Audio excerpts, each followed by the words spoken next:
Find two consecutive positive integers, sum of whose squares is 365. Consecutive numbers na அடுத்தடுத்த number. இப்போ 2, 3, 4, 5 இது எல்லாமே consecutive numbers. இப்போ நம்ம ஒரு நம்பரை xன்னு எடுக்கலாம், இன்னொரு நம்பரை x plus 1ன்னு எடுக்கலாம்.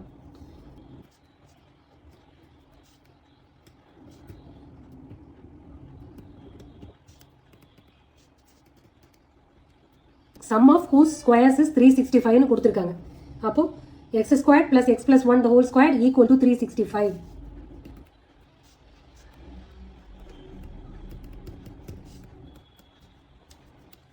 இதை எக்ஸ்பாண்ட் பண்ணலாம் a plus b the whole squared ஃபார்முலால.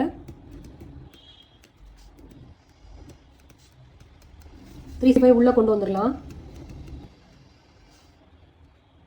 உள்ள கொண்டு வந்தோம்னா இந்த 1 365 நெகட்டிவாக இருக்கும். ரெண்டும் சப்ராக்ட் பண்ணோம்னா -364ன்னு கிடைக்கும். ஓகே, இது எல்லாத்துலேயும் 2 காமனாக இருக்குது. ஸோ 2ஆல் டிவைட் பண்ணுறேன். 182வை எப்படி பிரிக்கலான்றதை பார்க்கலாம். 14 13ன்னு பிரிக்கலாம். +14 -13 பிரித்தாதான் -182 கிடைக்கும்.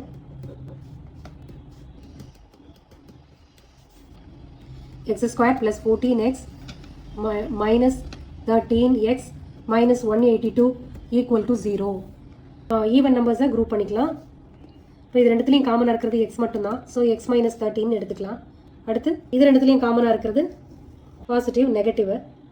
இப்போ இங்கே 14 வெளியில் எடுத்தோம், +14 வெளியில் எடுத்தோம்னா x minus 13 கிடைக்கும்.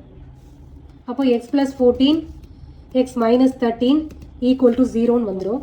x plus 14 equal to 0 or x minus 13 equal to 0. x equal to -14 or x equal to +13 கிடைக்கும்.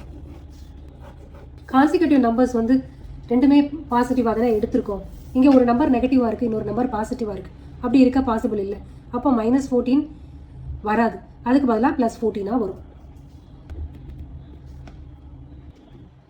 given two consecutive positive integers.